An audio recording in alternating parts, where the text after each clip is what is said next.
Okay, it's 11 o'clock. Good morning. Okay, you guys did a really good job with the Welcome to VPython assignment, and I'd like to just show you briefly some of the highlights of what people did with this, because some of them are very cool. Some people did a lot with a little. So this is a compilation of things people did in the optional just build something section. So you had spheres and boxes, and people build interesting things. We have a hot air balloon. We have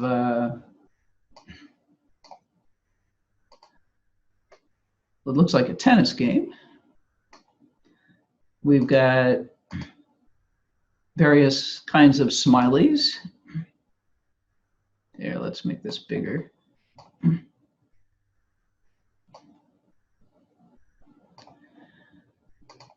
We've got a lovely car, a person in mid-step,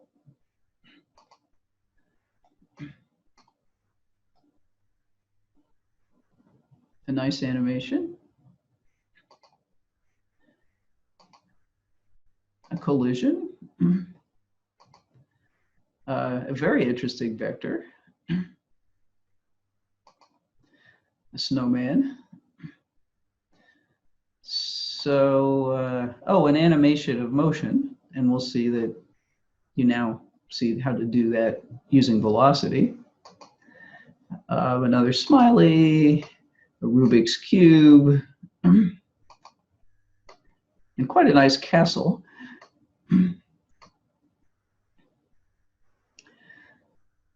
So, great job. You guys were creative, and I hope you enjoyed it a little bit. The first lab went well, and the rest of you will have lab tomorrow and Thursday. Let me remind you how important it is to take the pre-lab seriously. This will teach you things you actually need to know going forward, not only in lab, but in lecture. So it's actually important to take time to do those pre-labs and pay attention to them. Okay, today we're going to continue talking about velocity, and we're going to introduce a new concept, momentum, that we'll be using for the entire, that'll be kind of a key concept for the entire semester. We have defined average velocity as a change in position, which is a 3D vector, divided by the elapsed time. And if we write this out, delta R means a change in R, and that's always going to be equal to the final position minus the initial position over the final time minus the initial time. And we have written that a different way also as a position update equation. So R final can be calculated if you know if you can get the final position of something if you know the initial position and you know the average velocity and the elapsed time. Okay, this is one of the few equations you need to know, so you need to memorize this. Average velocity is computed by a difference between two finite positions. The instantaneous v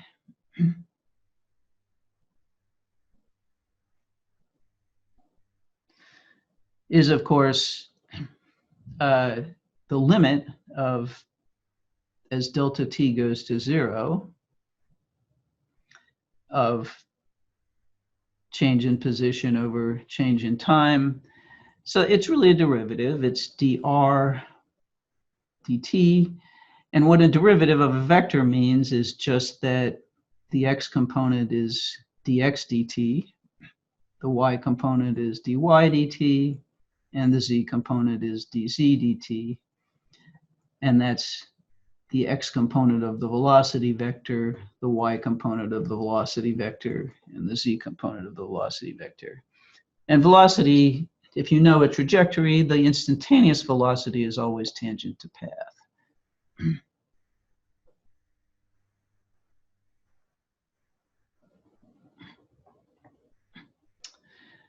Okay, so we've looked at motion at constant velocity. Motion at constant velocity is a little bit boring. Nothing much happens. So constant velocity means motion in a straight line at constant speed. And if we can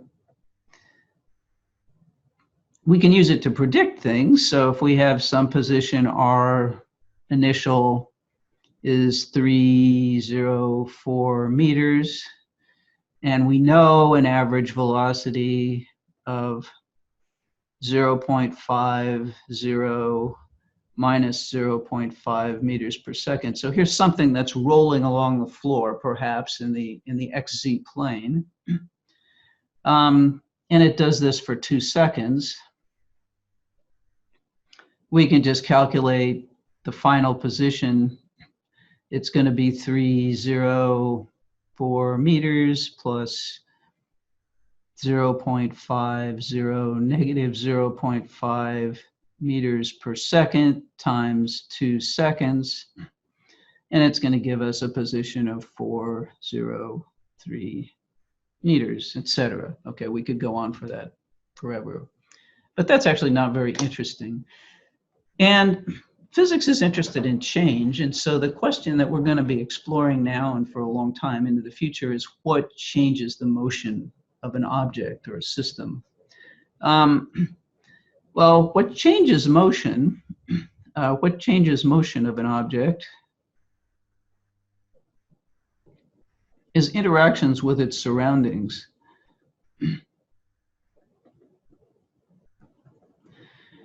So interactions with surroundings. Now, there's something actually fairly deep in this statement, because we're doing something that's key to physics and key to all the analyses we're going to be doing this semester, which is dividing the universe into 2 parts. We're picking a particular object as the system whose behavior we're interested in, and we're saying that the rest of the universe is the surroundings.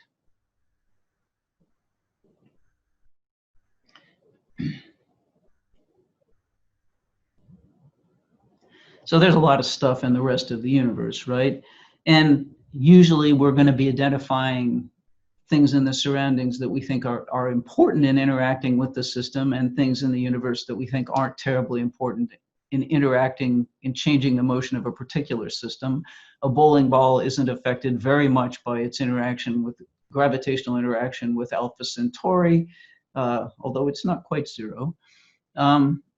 So we'll be identifying key things in the surroundings that have the biggest effect on changing motion. Now, you've probably heard of Newton's laws. You may have heard of Newton's laws. Newton's first law, he wrote in Latin, so a slightly modernized translation of what he said is this. He said, every body, by what he means, body means object or system, persists in its state of rest or moving at a constant speed in a constant direction, except to the extent that it's compelled to change this state by forces acting on it. So forces are a way of quantifying interaction with surroundings. And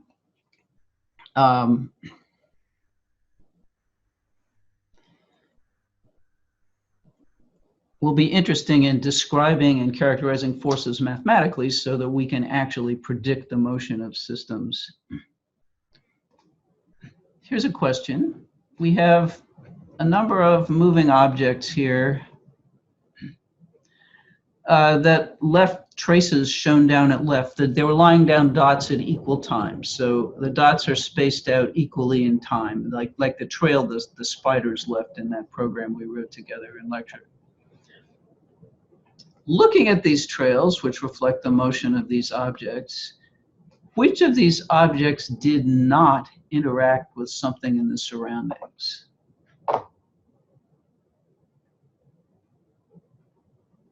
Okay, so we have a poll. Which of these objects did not interact with an object in the surroundings?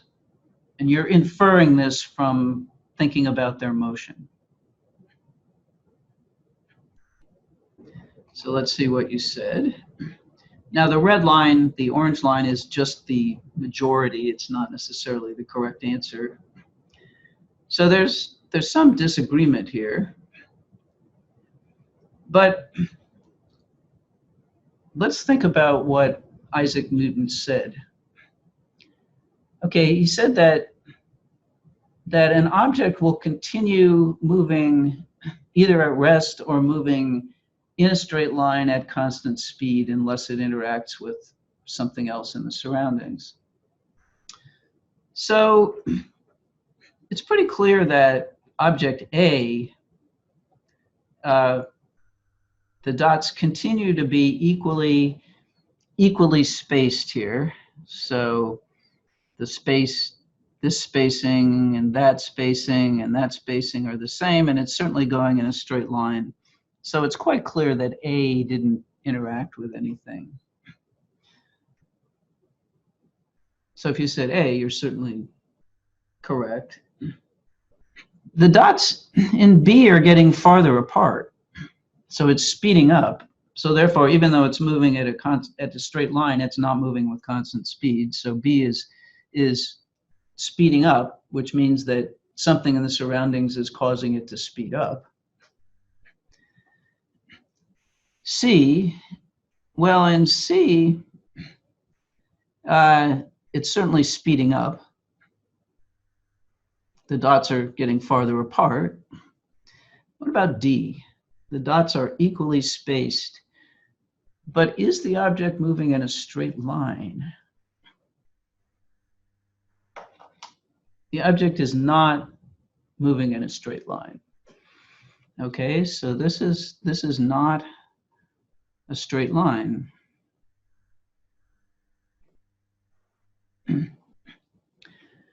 So according to Newton's first law, which has certainly been confirmed by our experiments in physics, if an object is not moving in a straight line, something must be interacting with it, causing it to move in a curve.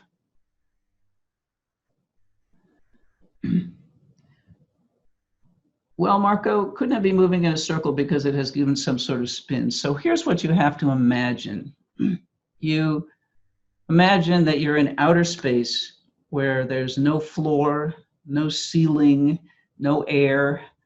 Okay, so the ball isn't, your object isn't interacting with anything.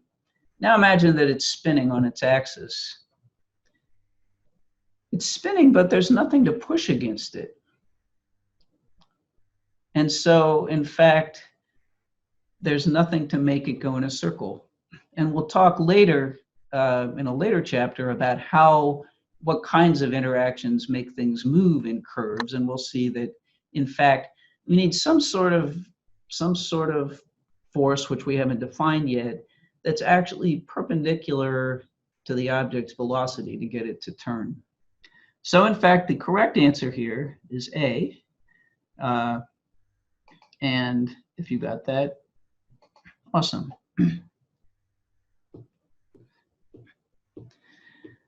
So there's a little more to this, perhaps. than we might think. And our intuitions, one of the lessons is that our intuitions about the world are shaped very much by living in a world where there's a lot of interaction all the time. Friction is a big one, right? So if we roll something across the table, we slide a book across the table, it comes to a stop. It comes to a stop because it's interacting with the table. So imagining something with no interactions means thinking about videos you may have seen of astronauts of the space shuttle doing experiments where things are thinking about something in outer space, far, far, far from everything else. So we live in a world with tons of interactions, and it's actually a little bit hard for us to be analytical about what the situation would be if there were no interactions at all. Okay, Dylan brings up acceleration, and we'll get to acceleration in a minute. But acceleration is just a way of mathematically talking about a change in velocity. And so that's just kind of a precise mathematical way of saying that its velocity is changing, meaning it's either not constant in magnitude or it's not constant in direction.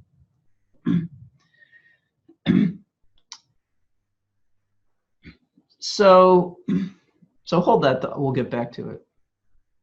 So interactions with the surroundings change velocity, or do they? So I want you to imagine, do a thought experiment here. So your friend tosses to you a tennis ball, okay, kind of briskly. And so the tennis ball is moving with some velocity when it reaches your hands, right before it reaches your hands. And then it reaches your hands interact with the ball, and you bring the ball to a stop. Okay, so you catch a tennis ball.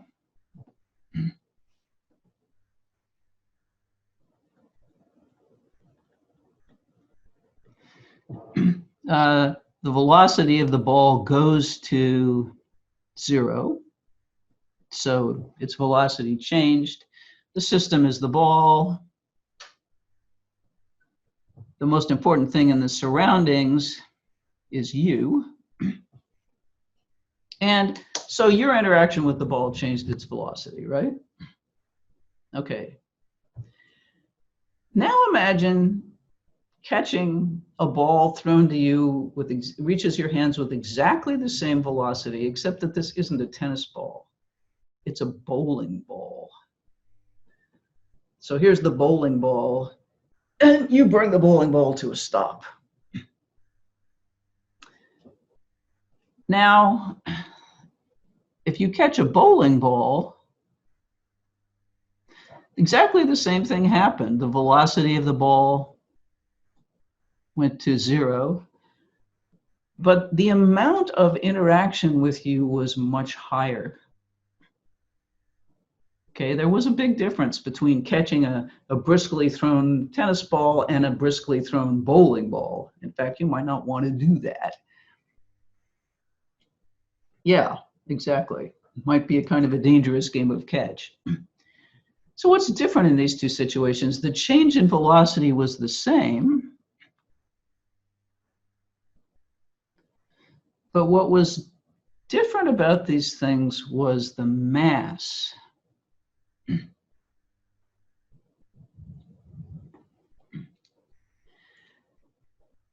And the forces were different because the mass was different. So we have to take into account not just the velocity of an object, but its mass when we think about the amount of interaction required to change its motion. If there's two ways to need a bigger interaction, a bigger change in velocity would require a bigger interaction, or the same change in velocity but a bigger mass. Either one is more interaction. And so it looks like what changes is not just the velocity, but maybe it's related to the product of m and v. So maybe we want the product m times v is the quantity that's changed during an interaction. And indeed, as Seth suggests, there's a name for this quantity. It's called momentum. It's one of the most important concepts in physics. And momentum, for reasons that I don't know or lost in the mists of history, its symbol for momentum is a lowercase p. It has a vector over it because, of course, it has a direction. And it's approximately equal to the mass times velocity. And since mass has units of kilograms in SI units, which we'll be using exclusively, and velocity has units of meters per second, the units of momentum are kilogram meters per second. Okay, now notice that mathematically, what we're doing here is scalar multiplication. And so we're multiplying the velocity, which is a vector and has a magnitude and direction, by this scalar quantity, the mass. Mass doesn't have a direction, so it's just one number, it's a scalar. And so we'll multiply, and mass is a positive number. There isn't such a thing as a negative mass. So in fact, multiplying the velocity by the mass produces a new vector whose magnitude is different from the original vector v, but its direction is the same, because multiplying by a positive scalar can't change the unit vector in giving a direction. It just changes the magnitude. So let's see how that works out in our example here. Our tennis ball has a mass of about 58 grams, which is equal to 0.058 kilograms. We have to be careful to convert to kilograms. And so in our interaction catching the tennis ball, our change in the momentum of a tennis ball was equal to the final momentum minus the initial momentum of the tennis ball. And so that was 0.0058 kilograms. Whoops, let's put kilograms in there.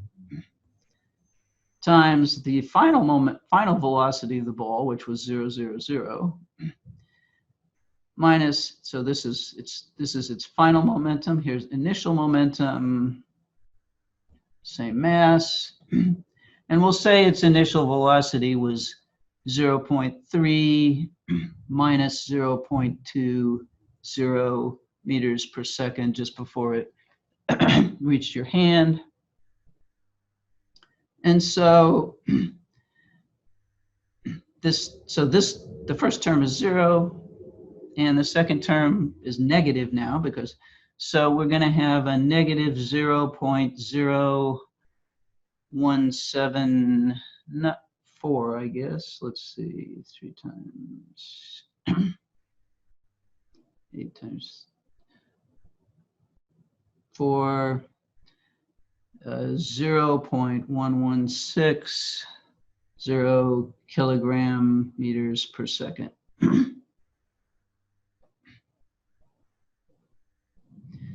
The bowling ball, let's give it a mass of, let's say it's a 13-pound bowling ball, which is a mass of about 5.8 kilograms. And so we can write it out. Delta P is, for the bowling ball, is P final minus P initial, which is 5.8 kilograms times 0, 0, 0, the initial velocity, minus 0.3, minus 0.2. It was coming down into your hands, 0 meters per second. And that gives us a change in momentum of minus 1.74, minus 1.16, plus, that's a plus, 0 kilogram meters per second. So it's 100 times greater.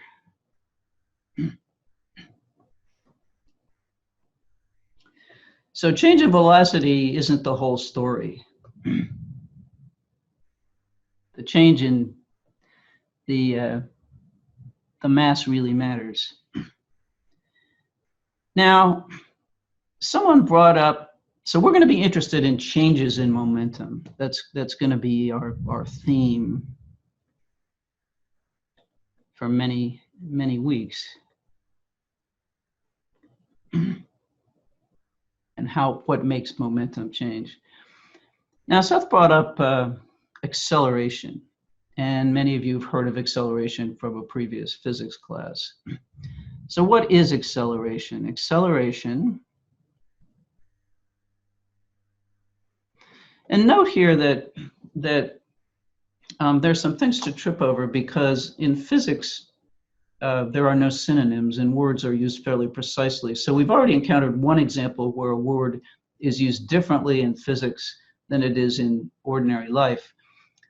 The words velocity and speed mean different things in physics, because velocity is a vector, it's got a magnitude and a direction, whereas speed is a scalar. In fact, it's the magnitude of the velocity. Well, here acceleration, another word that people use in ordinary life, has a well-defined physics mathematical meaning. It's the rate of change of velocity, and so it's equal to dvx dt, dvy dt, dvz dt. So it's a derivative. And it has units of meters per second, so our meters per second squared.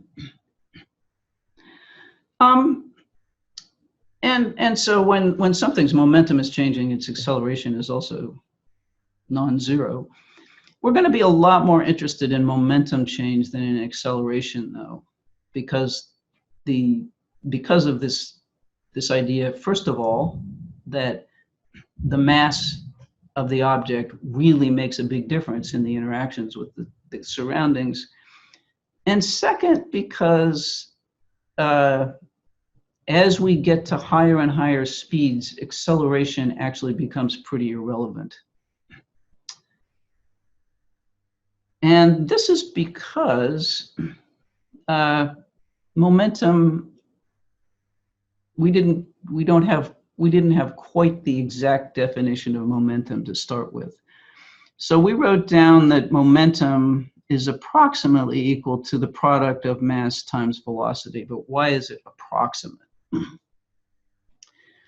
Because we found, Albert Einstein predicted, and we found by experiments, that as things go faster and faster, the amount of interaction required to change momentum depends not just on the mass and the velocity here. In fact, it turns out that the actual definition of momentum is a factor gamma times m times v. What's gamma?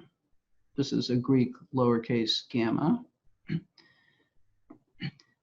That's a factor that's equal to 1 divided by the square root of 1 minus the ratio of the speed, so this is the magnitude of the momentum, to the speed of light squared. And here I'm using a shorthand notation, which we will use a fair amount. The magnitude of a vector, we write like this, but we can also write it as shorthand this way, as the symbol with no decorations at all. Now, at the beginning of the course, we might not want to be that informal because it's easy to get confused. So I should probably rewrite this as the magnitude of v over the speed of light squared. And so the real definition of momentum is 1 over the square root of 1 minus the ratio of the speed to the speed of light squared times m times the vector velocity. The speed of light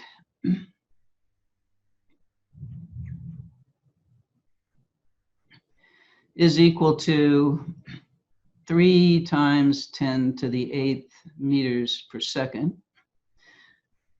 It is the speed of light. It's also a universal speed limit. Einstein saw in his theory of relativity that not only did light travel at this speed, but that nothing else could ever travel quite that fast. And so nothing in the universe can travel faster than 3 times 10 to the 8th meters per second, no matter how much interaction it has with other things.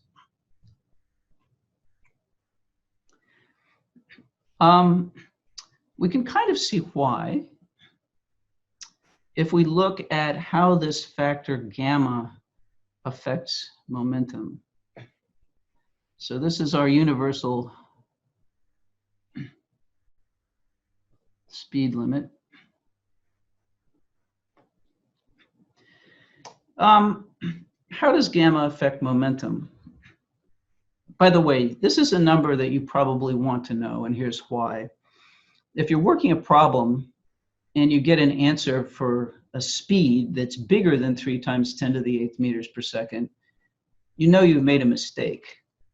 And if you don't notice this on a test, say, I tend to get sort of offended. So, it's a check on the validity of your calculations to know that nothing can go faster than 3 times 10 to the 8th meters per second. So let's see, but earlier we talked about momentum being approximately equal to m times v. And that's the same as saying we're saying that that's true because this gamma factor is approximately equal to 1.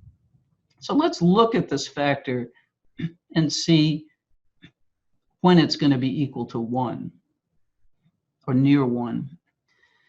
If the speed of our system is 0, so here in our equation, if the speed of our system is 0, then in the denominator we have 1 minus 0 over the speed of light squared. So that's 1 minus 0. So that's 1. The square root of 1 is 1. Momentum is equal to 1 over 1 times m times v. So when a system's at rest, it's exactly equal to m times v. When the speed of the object isn't very big compared to the speed of light, then this ratio, speed over the speed of light, v over c, is going to be something like, suppose it's going 1 meter per second, it's going to be 1 over 3 times 10 to the 8th meters per second. That's going to be a tiny number. So we're subtracting a tiny number squared, which makes it even smaller, from 1. And so this ratio, gamma, is going to be approximately equal to 1 or close to 1. Now, let's actually explore this a little bit further by actually doing some calculations to see what's going on. So what I'm going to do with you is write a program, use GlowScript as a calculator. So I'm going to share my screen. And where we are is a website called glowscript.org, where you can go and write VPython programs yourself. I'm going to create a new program. Oops. Here. I'm going to call it gamma. And I'm going to make this big here.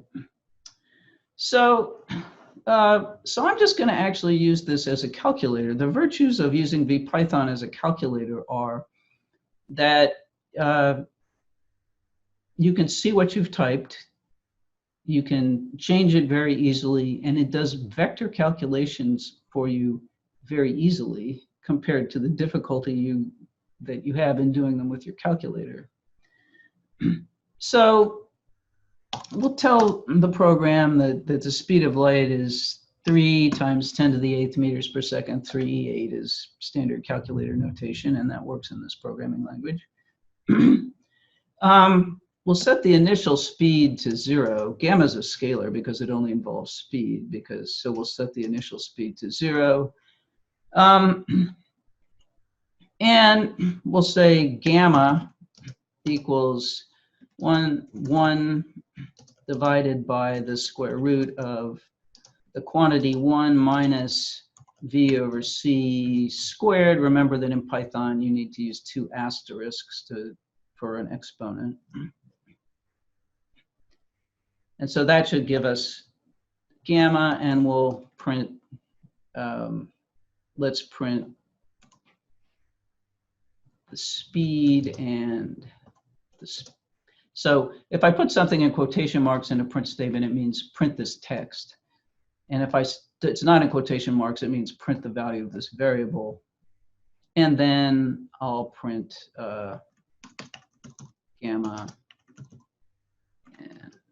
Okay, so that's our little program. We'll run it. And it says when speed is 0, gamma is 1. Okay, we did that by hand. But now what we'd like to do is actually see what happens when the speed gets bigger than 0. So I'm going to change this a little by deciding I'm going to have an exponent n, which starts out at 0. And I'm going to write a loop that says while n is less than 9, the speed is going to be equal to 3 times 10 to the nth. So initially my speed is going to be 3 because n is 0. And then we're going to indent these lines so they'll be done in our loop here. And so I'm saying, and then I better tell it to add 1 to n. Here's our strange looking equation, which isn't an equation at all. It says take the current value of n, add 1, and set n to that value, okay? All right, so here's our program. It should, so the speed should be 3 times 10 to the 0, which is 3, then it should be 30, then it should be 300, then it should be 3,000, then okay, so that's what's going to go on. So here is the result of our program, and it says when v equals 3 meters per second, gamma's 1. It's 30 meters per second. Well, gamma's obviously not exactly 1, but it's so close to 1 that the computer is actually still rounding it to 1. When it's going 300 meters per second, gamma is still approximately equal to 1. So we're very justified in using the approximation of momentum equal mv. 3,000 meters per second, 30,000 meters per second, 300,000 meters per second.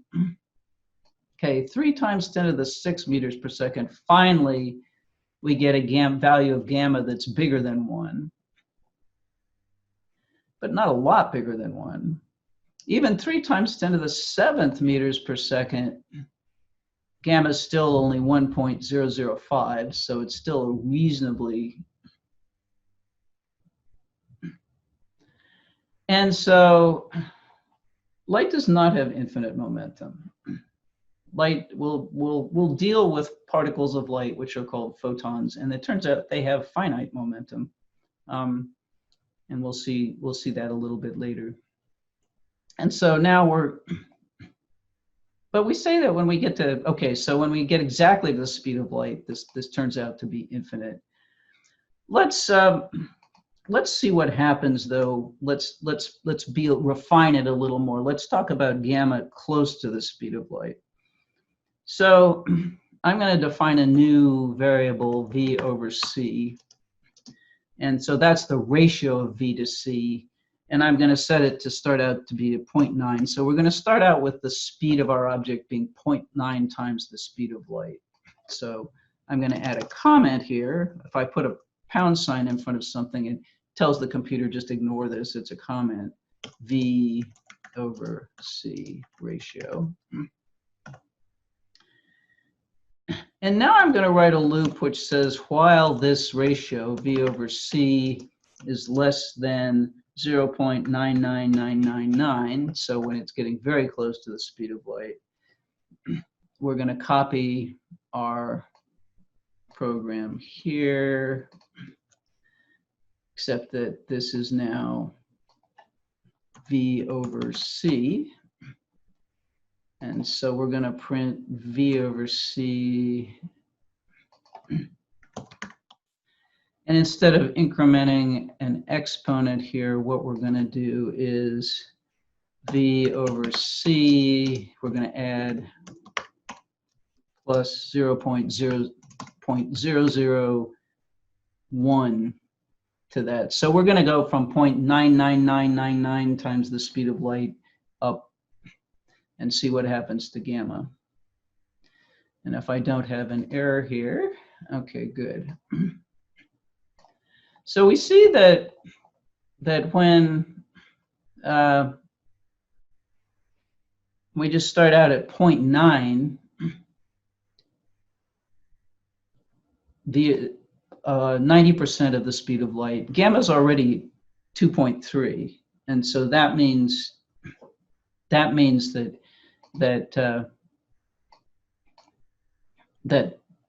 our approximation wasn't very good. We can't use p is approximately equal to mv anymore when we get up to 90% the speed of light. And as we get up to higher and higher percentages of the speed of light, it gets bigger and bigger. And at the end here, when we're down to 0.999 times the speed of light, gamma is about 22, which means that our calculations would be very far off if we used p equals mv here. So this is kind of an easy way to explore this space. I'll post this program. I'll post a link to this program in Canvas so you can look at it yourselves.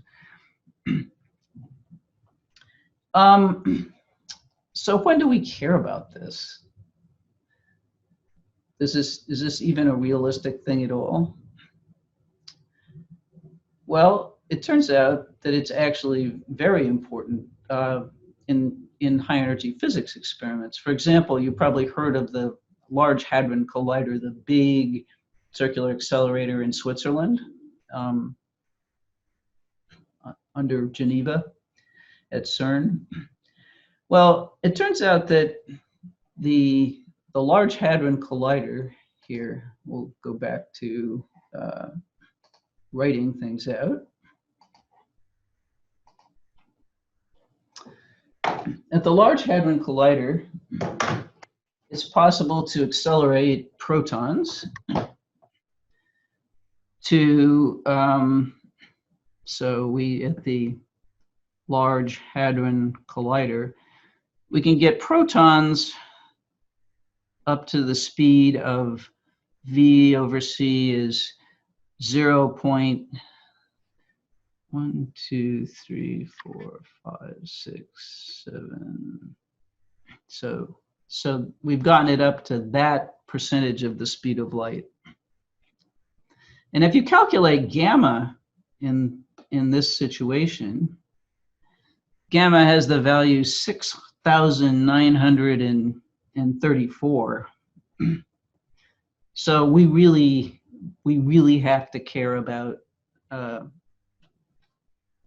using the full equation for momentum rather than the approximate equation. Yeah, you're right, Blake. Originally there was supposed to be it was called the superconducting super collider. The SSC was supposed to be built in Waco, but Congress nuked that budget. So in fact, now scientists from all over the world collaborate in Europe, in Switzerland. It's not such a bad thing. I mean, we would have had big collaborations here had we been able to build it, but it's an international collaboration. So we're going to be talking about momentum a lot. And so what can we do with momentum? Well, one thing we can do with momentum is we can actually use momentum to update position. So using momentum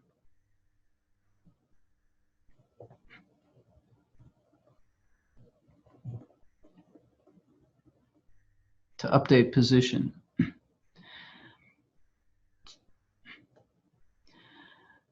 So we're going to say at speeds where the speed of something is much less than the speed of light, we're going to write this as v much less than c, where of course v is the same thing as the magnitude of the velocity.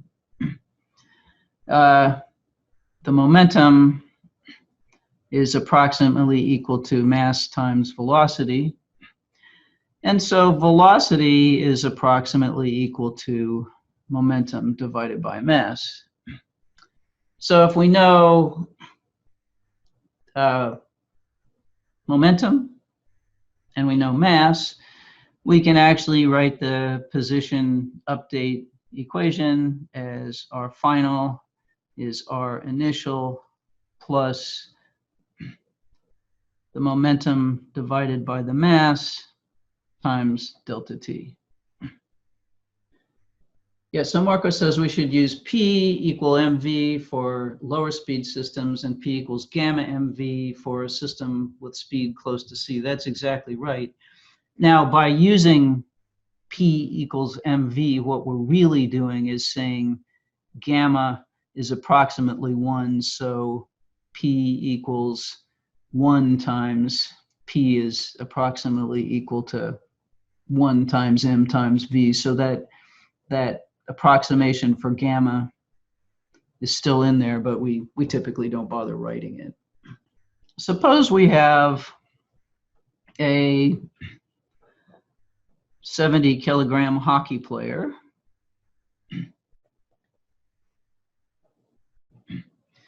He's at location, or she, well, probably he, 203. I don't know if you guys are Stars fans. And with a momentum of negative 210, 070 kilogram meters per second. Where will he be 2 seconds later?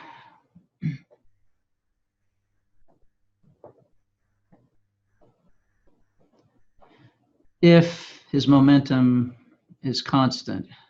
Okay, well, we just extract a velocity from this. So we say his average velocity is the momentum, negative 210, 070 kilogram meters per second. He's moving in the xz plane, of course, because the surface of the ice is in the xz plane, the y being up, divided by his mass, which is 70 kilograms.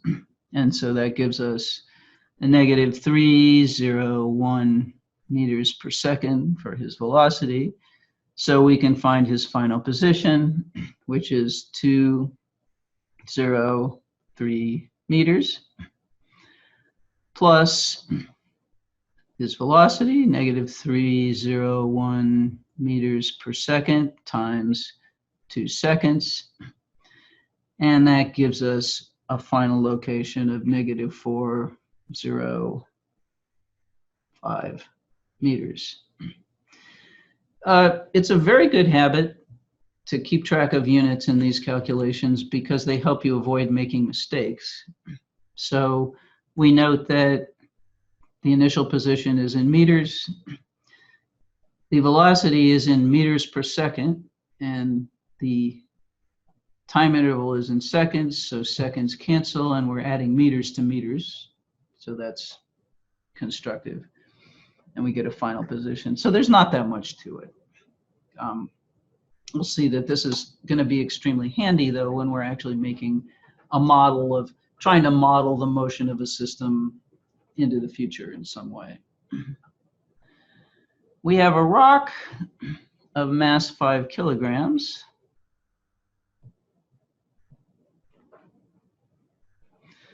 It's traveling through outer space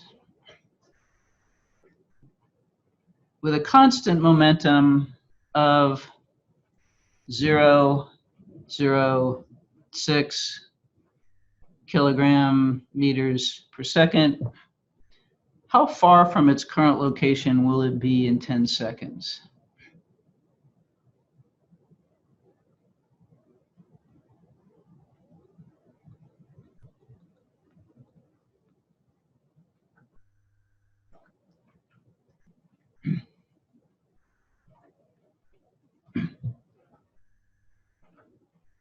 Now, how far is a q for a physical quantity that's not a vector, right? It's just a distance. So the physical quantity we actually want here is the magnitude of the displacement.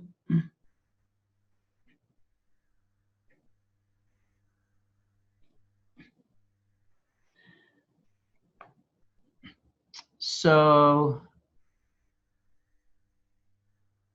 we can solve this by saying delta R is just going to be the average delta T. So that's the momentum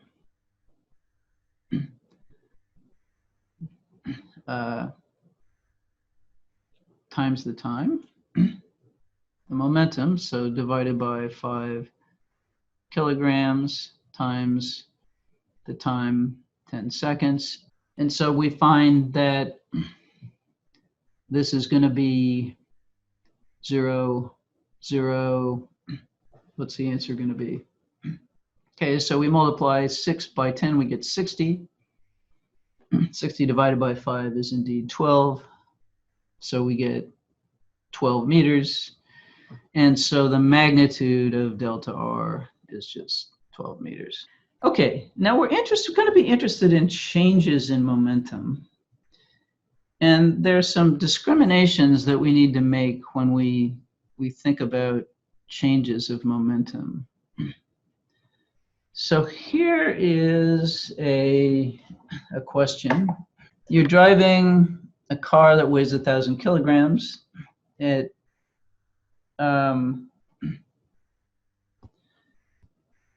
20 meters per second in the negative x direction. And then you make a 180-degree turn and you drive the car. First you're driving in the plus x direction. Then you turn around and drive in the minus x direction. What was the magnitude of the change of momentum of the car when you turned?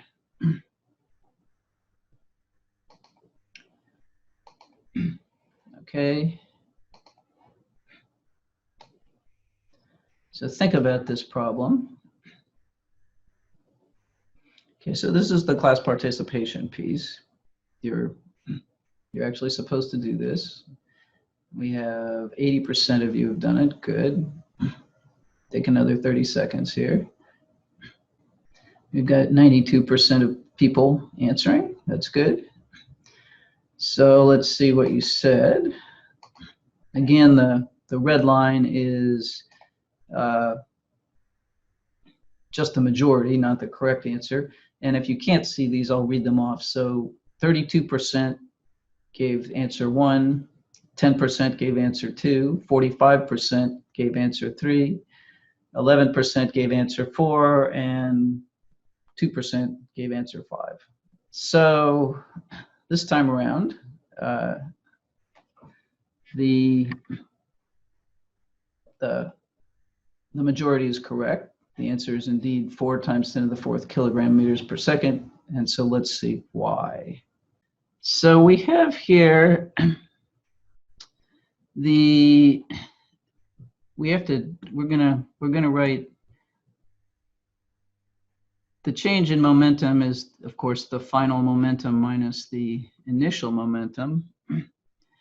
And so that's 1,000 kilograms times, we're going in the negative x direction, so that'd be negative 20.00 meters per second, minus the initial momentum, which is still 1,000 kilograms, times the initial speed velocity, which is 20.00 meters per second.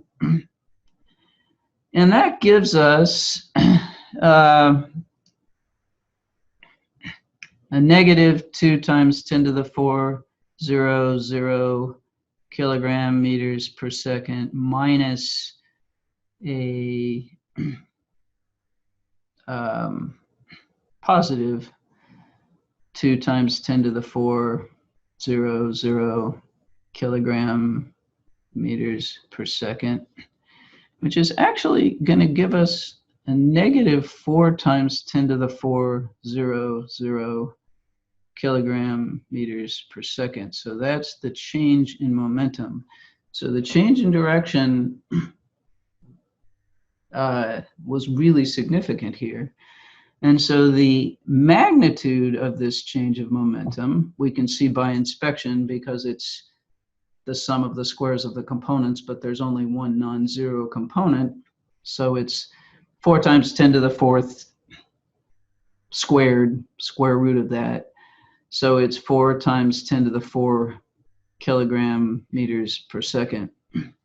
So the order of operations actually matters here.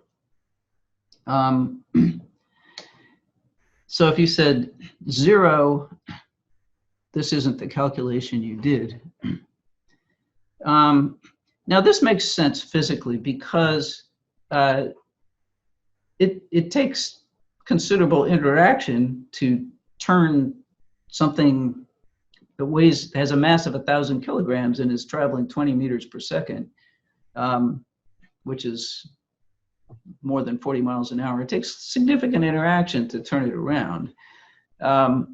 So the change in momentum was large, and therefore the magnitude of the change of momentum was large. What would have been 0? So 3 is the correct answer. What would have been 0?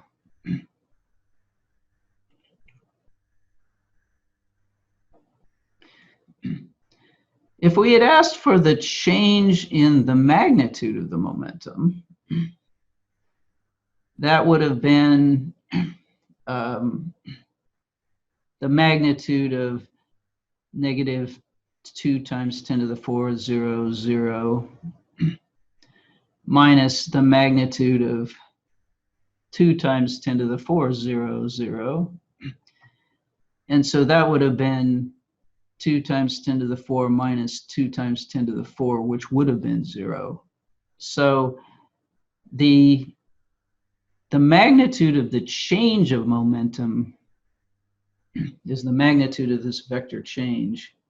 But if we'd done if we'd said that we'd first taken magnitudes and then, and this is a very important distinction. Do you have questions about that? Because the interactions depend on the interactions influence this. So what we've done so far, to recap, is we've defined positions in terms of vectors. We've established that velocity involves a change of position with time. Velocity is a vector, and we've now defined momentum as the thing we're going to be most interested in because it combines the mass and the velocity of a system, and the momentum is actually what's changed by interactions. We're actually a preview of where we're going. So where are we going with this?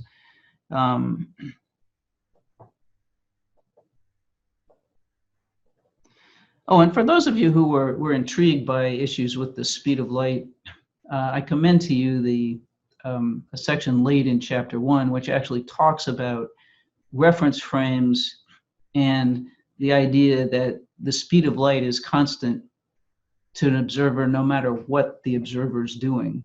So the speed of light, whether you're sitting still or you're on a spaceship moving very fast, you still perceive the speed of light to be 3 × 10⁸ meters per second, which is a fairly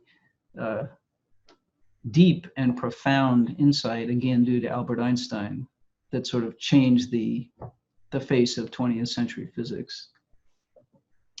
Where we're going with this is in chapter 2, we want to be quantitative about interactions changing motion.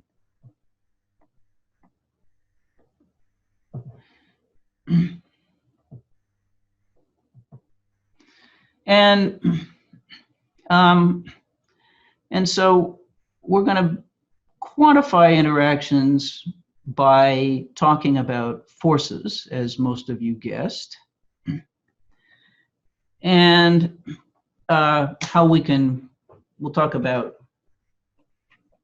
measuring forces and relating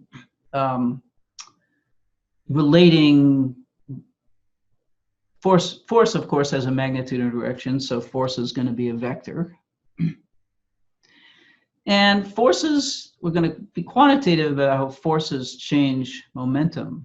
So where we're going to get to is a way of basically predicting the future of a system in a very open-ended way.